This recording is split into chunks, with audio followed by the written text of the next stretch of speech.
կարող է օգտակար լինել, բայց թե ինչում, կիմանաս միայն տեսանյութի վերջում։ Իսկ դու պահպանիր այն, որ չկորցնես եւ անպայման ուղարկիր ընկերներիդ, նրանք նույնպես պետք է իմանան ողջ ճշմարտությունը։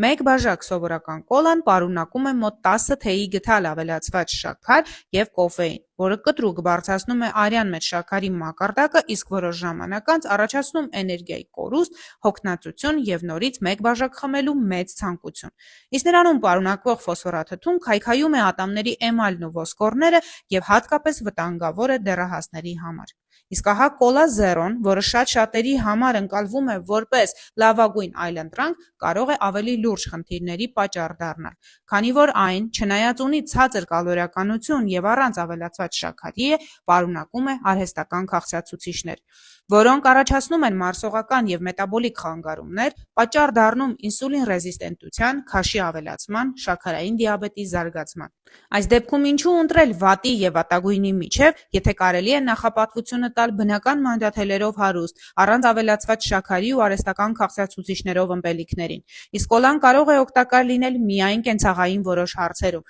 բայց ոչ քո օրգանիզմին։